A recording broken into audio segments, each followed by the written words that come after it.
Today I have the opportunity to sit down with York High School coach Don Canfield. Currently right now the Dukes are third in the state and have an awesome record of 15-1 on the season. Coach, I really appreciate you taking the opportunity to sit down. Absolutely. Thanks for having me, Mike. So, Coach, I would love to hear a little about kind of, I guess, like where you're from. You're from the area, or from Illinois. Yes. Talk to me a little bit about kind of like growing up. Was a lacrosse part of your life as a young player or student and so forth? Yeah, so I grew up in Burr Ridge and went to Hinsdale schools growing up. So freshman year of my brother, who's 2 years older than me, he came out for lacrosse, never played before. I was in 7th grade at the time, so naturally I wanted to get involved as well. So at the time, you know, it was Lacrosse America in Illinois. Yeah. And that was, I grew up in sort of that, for anybody who's been around Illinois for a while, Lacrosse America was really the only place you could go to for lacrosse training. So played in the league that they had in Oak Brook there in 7th and 8th grade. Played at Hinsdale Central for 4 years in high school, and went on to play club at Miami of Ohio for 4 years. But yeah, the landscape of lacrosse in Illinois was very different. I graduated high school in 2004, so almost 20 years ago. Yeah. It was not nearly what it is now. Yeah, absolutely. And so, Miami of Ohio, you get done with school, come back to Illinois. Was it like you came right back afterwards? Came right back. You know, I was undecided for a while in college of what I wanted to do. Thought that education might be kind of a fun path, especially given that I'd wanted to coach. I'd always, you know, with Lacrosse America, I had you know, developed relationships with some of the people that ran it, and really thought that coaching would be a great avenue to get into, and teaching just sort of is that lifestyle that fits into that really nicely. So yeah, graduated, came home, could not find a teaching job right away, but did find a coaching job. There was a JV coaching position at York High School, which was not far from where my parents were living at the time. So took that, ended up getting a teaching job, and still doing it. Yeah, so that's awesome. So I know we were talking earlier, you've been at the school for 13 years now, coaching. You were the second head coach they ever had. So the program started just like right when you started coaching, right? Yeah, so they started up, and again, this was back in the days where it was a lot of like parent clubs. Yeah. So there was, you know, who I was even hired by was Dave Grubbs, and his son was a player on the team, and you know, him and a few other parents had organized this, you know, York Lacrosse Club, and you know, so we worked through them.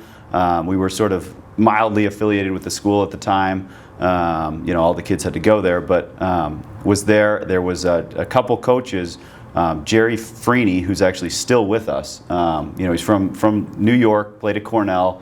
You know, and he's just an Elmhurst resident who was, you know, the first coach with a guy named Jack Island, who owns the Silverado Grill, which is right down the street from the stadium at York. So they started it, and they had one head coach for a varsity season, Jim Piggott. I think he's down in Florida still coaching. And then after I was the JV coach, the varsity position opened up, and I sort of, you know, fell into it. But it was a great opportunity to get into a new program that was, you know, with a very strong community, strong high school that, you know, is, you know, they put a lot of emphasis on athletics.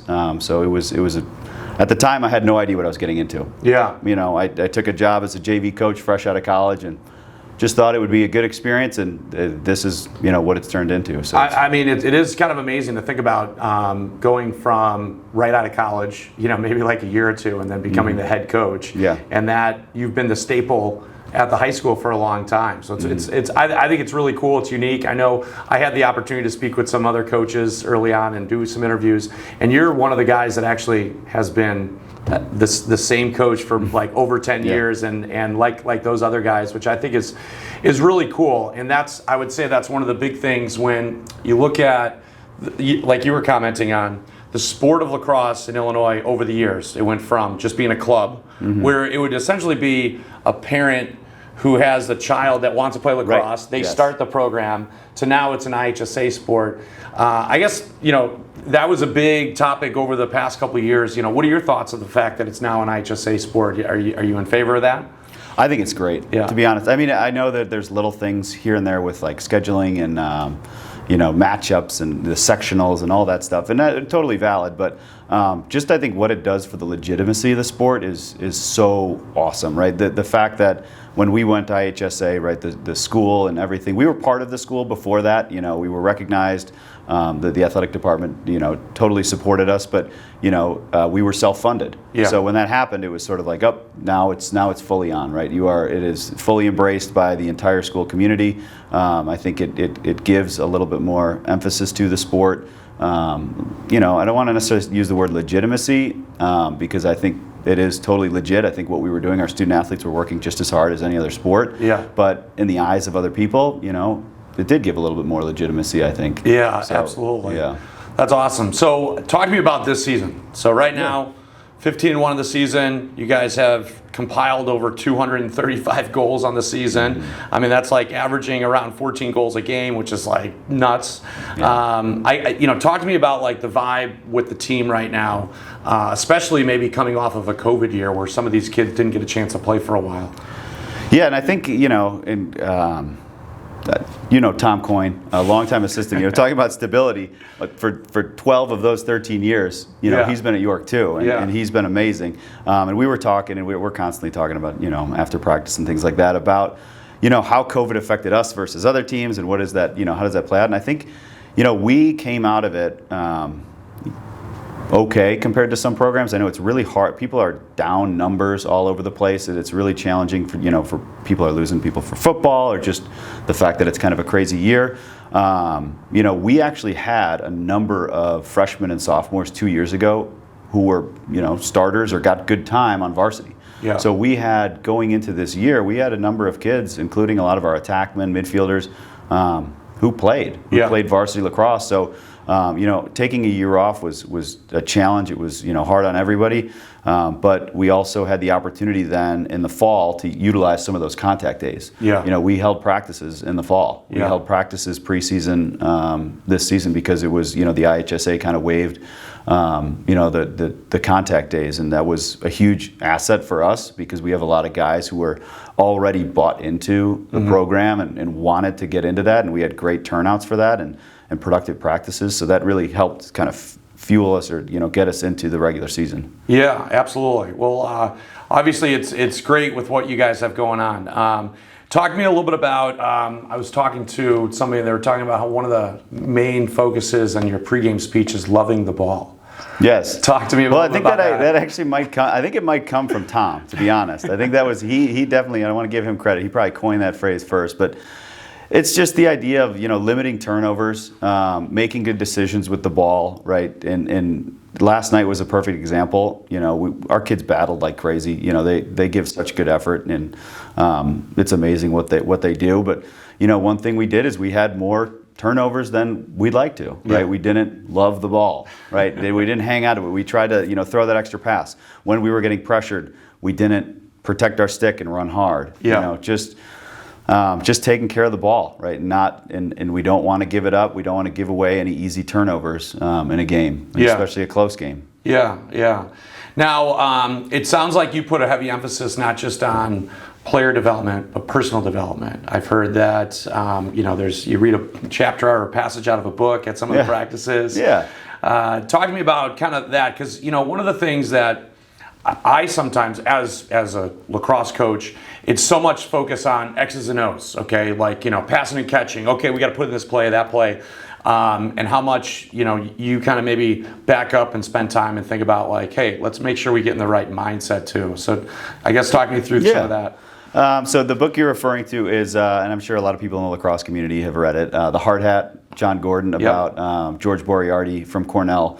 And it's 21 traits to be a great teammate. And, you know, there's a section of the book where it's the 21 traits. So every day we kind of cover a different one and branch off of that and try to, you know, relate it the best I can to what maybe they're going through as a high schooler, and then also our team and things like that. But that was something we got into, you know, Tom and I, a few years into coaching, and just sort of like figuring out like what is important here, what are the values we want to sort of, you know, pass on to the kids or help them, you know, work through. And I think that's been a huge benefit, is to bring in things like resources like that book. I've read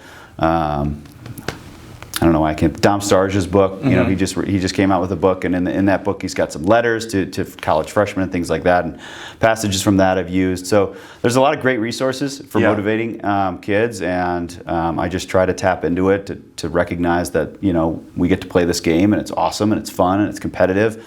But at the end of the day, it is just a game, that there's a lot more that we can pass on to the next generation. Yeah, you know, it seems as though, and this, you know, I haven't been to one of your practices in a long time. I know I went probably maybe like 6 years ago. The dynamic that I've noticed at, you know, being on the field at one of your practices isn't necessarily like, hey, I'm the authority, do everything I say, get on the line. It's more of, hey, we're developing a relationship. There's a trust atmosphere out on the field. I know you mentioned your assistant coach, Coach Coyne. It seems like one of the cool things that you guys do is a lot of competition in practice, whether it's, you know, offense versus defense. You and Coach Coyne, like coaching guys up, man down, or you guys have like a competition day that sometimes you let the seniors.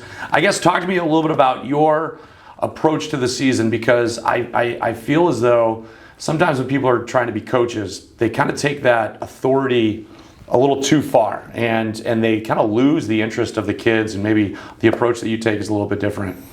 And I think a lot of it comes to like trust, right? I've been very lucky to have such good assistants with Tom and now Jack this year.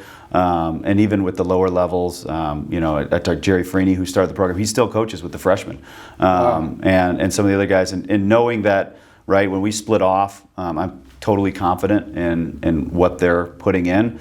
And then I think another big part is just being very detailed with practice planning, right? Having a written out script, send it to the guys midday. You know, hey, this is the draft for today. Anything you want to change or edit, let me know. That way we can get into, right, O&D will work together for an extended period of time. Maybe we'll bring them all together and do like a competitive drill, just to get them like, okay, let's re-energize here a little bit, and then let's go get into, if we're going 6-on-6 and they got their O, and we're trying to compete against each other. We don't, our defense, like when we're together, we don't want them to score. And offense, it's the same way. And it's fun. I think it makes for a competitive environment in practice.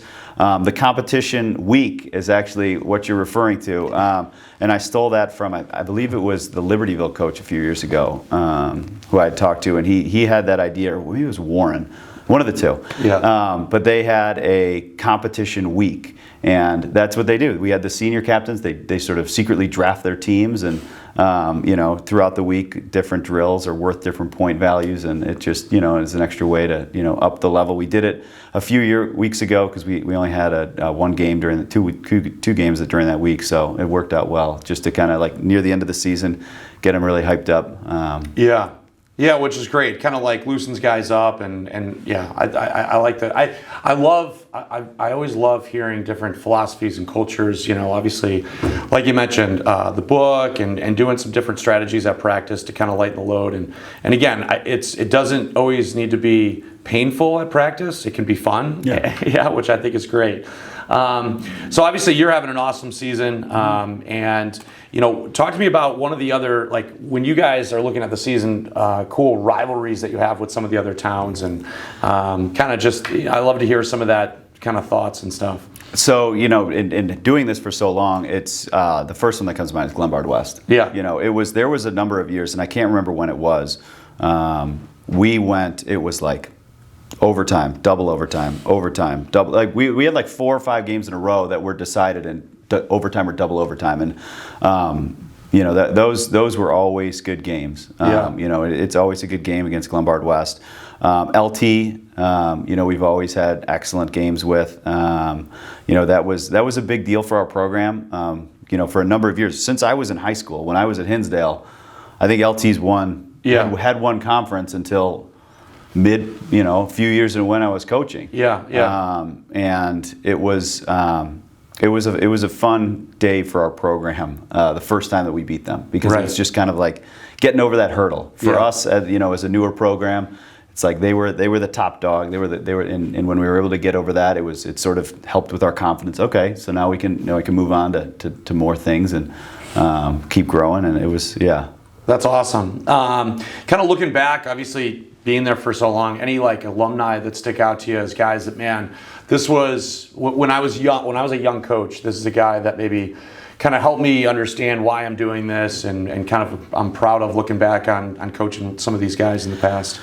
Yeah, I mean, we're blessed in Elmhurst. The kids there are great. Yeah. I mean, I hear stories from some coaches about like, discipline issues man. Yeah. You've got it. I've had such awesome players come through, and I love to follow them along as they go through college, and it's just really cool to see all the things that they're doing. But early on, our second year, we had my first year as head coach, we were very senior heavy. That was a lot of the kids who started the program were seniors then, and very talented. But the following year, we had kind of a big drop off when we were very young, and we had a junior captain, Evan Mack. Mm-hmm. And he was a defenseman, and he was the captain of the team as a junior and a senior. And his senior year was that year that we went to the B.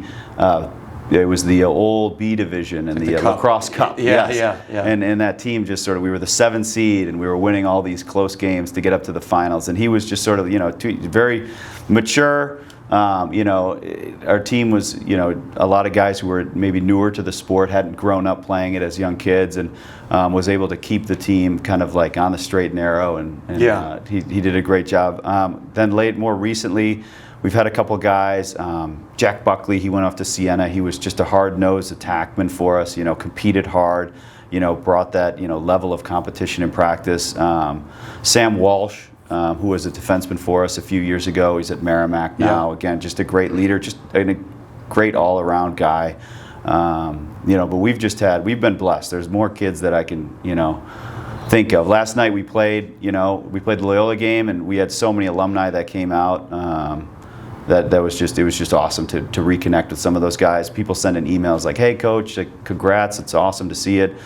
Wish I could be there." And people looking for the link online and things like that. So it's fun to have been there for so long and have so many people come back. And that's awesome. I think that's a testament to the relationship that you kind of maybe have built with the kids over the years.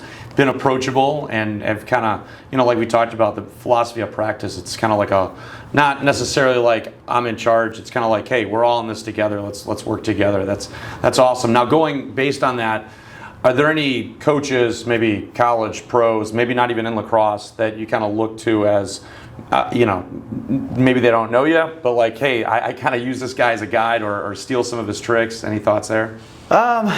Maybe not necessarily. There's obviously coaches that I look up to, and I don't personally know either. And I try to read up on or watch and follow. And I thought this past weekend was a cool example of two coaches that I at the highest level that John Tillman and Lars Tiffany. It's just seem like great people. Care about their kids, care about the game, trying to do things the right way. I actually had the opportunity when I coached with True that one summer.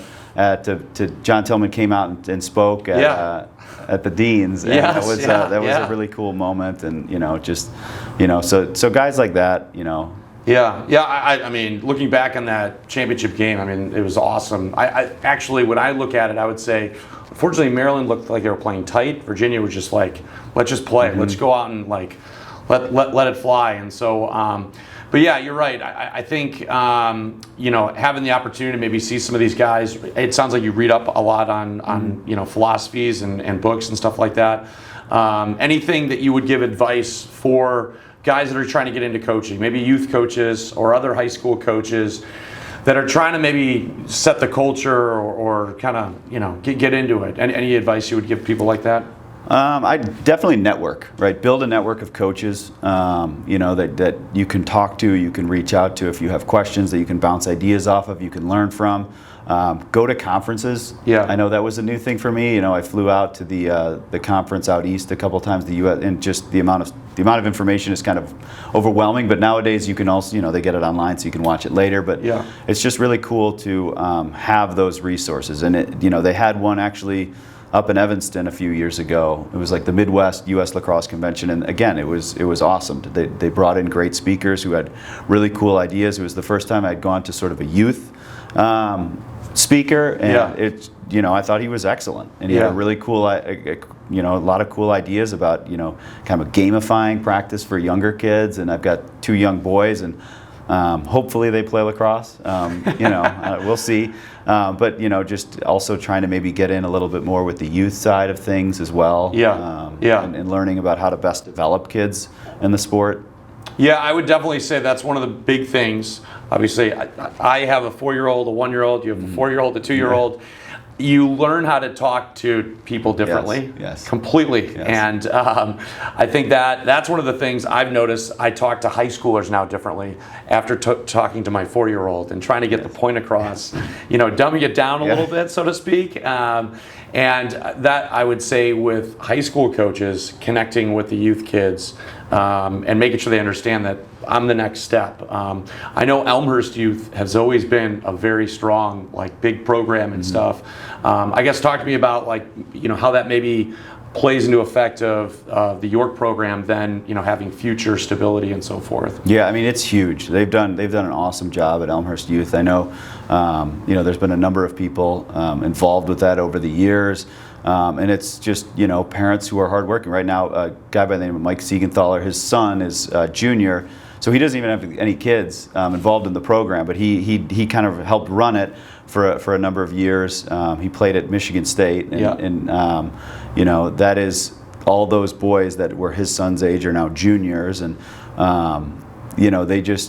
it's a community-based thing, and they've done an awesome job sort of just bringing a lot of lacrosse to York High School, and to other schools. There's kids at Catholic schools too. Fenwick, I know Bennett has had a lot of kids who come through Elmhurst Youth Lacrosse, and it's been great. And I can't give them enough credit for making my life much easier. Yeah, absolutely. Coach, obviously you're getting ready for the playoffs. Any kind of mentality that you're getting ready for with the kids, or is it all kind of the same? Anything changes this week or at practice, kind of preparing for playoffs coming up here? Not really. I think we'll just keep, I think that, again, we played Loyola last night, and we got a lot to learn from that. So it was a great, learning opportunity for us. So now, we'll watch some film, figure out some things where we can make mistakes and what we can do to play better next time around. So hopefully we get another chance at a team like that or them, and we will use last night as a learning opportunity. Awesome. Well, Coach, I really appreciate you taking the time to sit down. Good luck in the postseason. Obviously, like I mentioned earlier, you're a person that I've always respected. You've been coaching at York ever since that I moved to Chicago. So I'm really excited to see how you guys do the rest of the season, and good luck for the rest. Thanks so much, Mike. Appreciate you having me on. Definitely.